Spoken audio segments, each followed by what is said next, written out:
Hello, my dear students. How are you?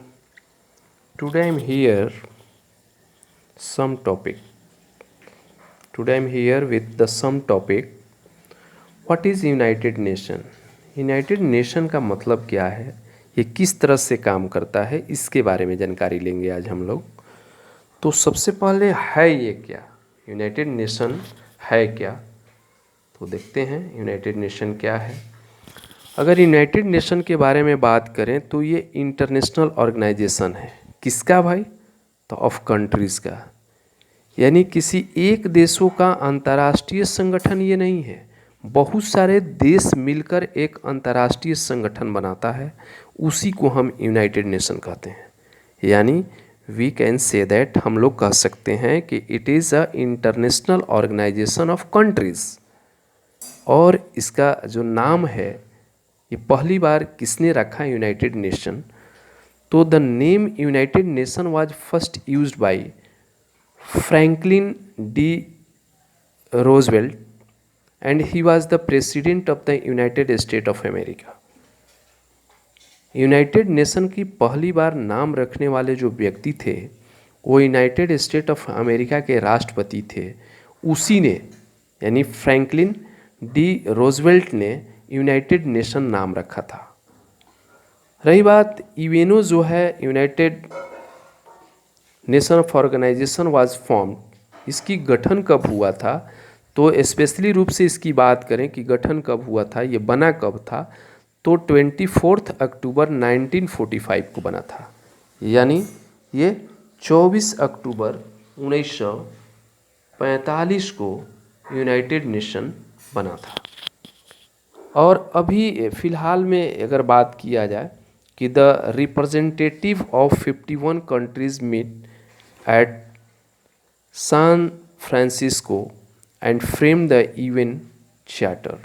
कह रहा है कि इसमें कितने रिप्रेजेंटेटिव, कितने कंट्री मीट करते हैं, कहाँ पर मीट करते हैं?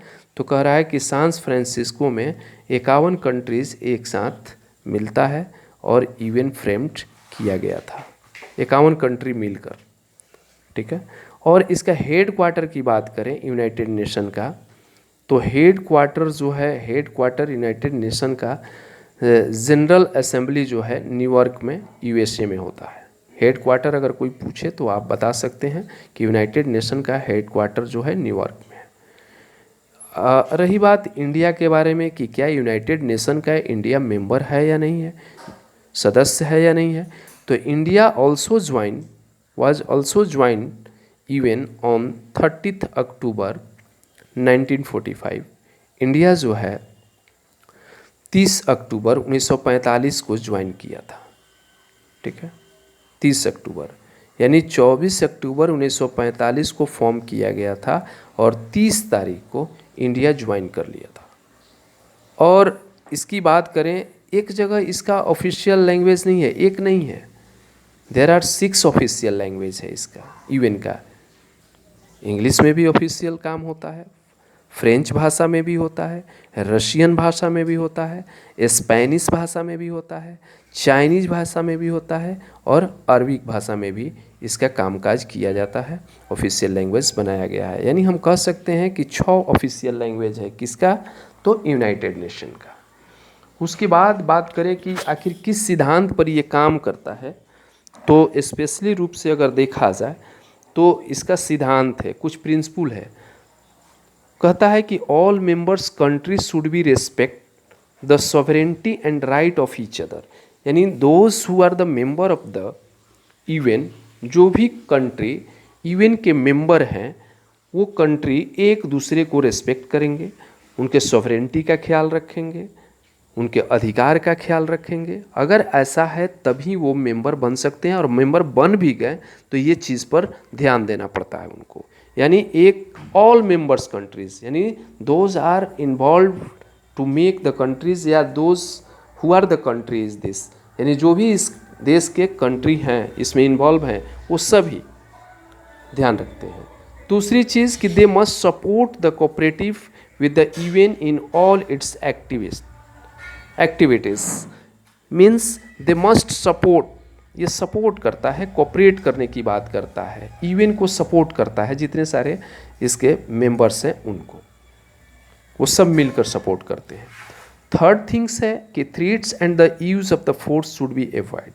आप चीटिंग नहीं कर सकते हैं, फोर्स का यूज नहीं कर सकते हैं। कौन फोर्स का यूज नहीं कर सकता है भाई?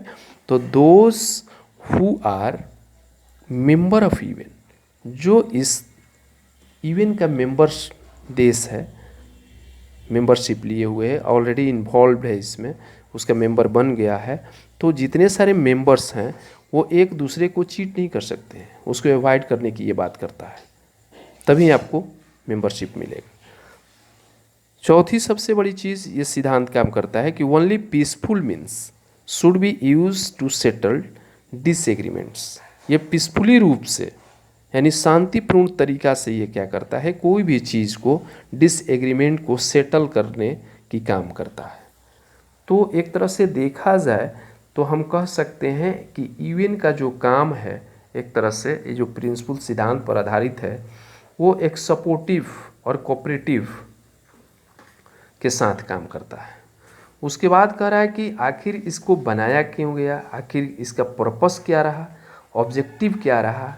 तो कह रहा है कि पीस इन द वर्ल्ड, विश्व में शांति के लिए बनाया गया, कि क्या हो कि जितने सारे कंट्री इसमें शामिल हो वो पीसफुली रूप से वर्ल्ड में रह सके और एक दूसरे से क्या करें कि डिसएग्रीमेंट की नौबत ना आए। यानी इसको सेकेंड वर्ल्ड वार के बाद इसका गठन किया गया है। और दूसरी कारण ये भी था कि फ्रेंडली रिलेशन हो एमंग द नेशन, जो भी राष्ट्र हैं एक दूसरे राष्ट्र से क्या हो, फ्रेंडली रिलेशन हो, इसीलिए यूएन का निर्माण किया गया, गठन किया गया।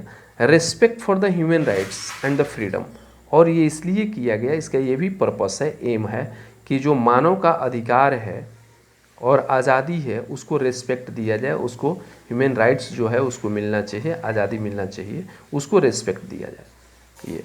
और चौथा सबसे बड़ी इसका कारण ये है, ऑब्जेक्टिव कह सकते हैं, कारण तो नहीं बोल सकते हैं, ऑब्जेक्टिव कह सकते हैं कि cooperation in solving the economic, social and humanitarian problem at in the international level.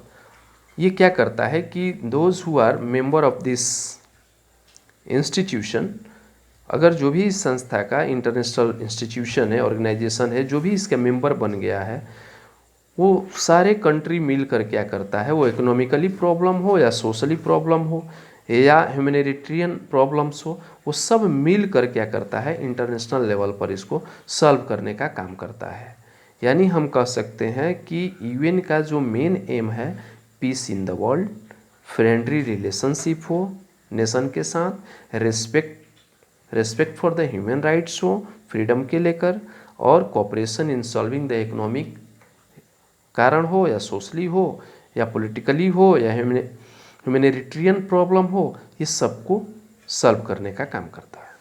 Now अगर कोई पूछे या कोई कह दे कि अभी वर्ल्ड में वर्ल्ड के जो कंट्री हैं यूएन का, यूनाइटेड नेशन के कितने सारे मेंबर्स हैं, यूनाइटेड नेशन में शामिल हुए हैं इस ऑर्गेनाइजेशन में, तो पूरे वर्ल्ड का 193 कंट्रीज़ जो हैं वर्ल्ड का आज के डेट में एट प्रेजेंट टाइम यूएन का मेंबर्स हैं। अगर और आपको जानकारी चाहिए तो कमेंट करेंगे, इसके अलावे भी हम क्या करेंगे, इसके बारे में जानकारी देंगे, बहुत सारे हैं जानकारियाँ। और इसमें ये भी बात करेंगे हम लोग कि इसका एजेंसी कितने हैं, यूएन के तहत बहुत सारे एजेंसीज़ हैं, उसके भी बारे में हम लोग जानकारी लेंगे अगले वीडियो में। तो thank you for watching and listening me, please like and subscribe with the other person. Thank you, bye bye.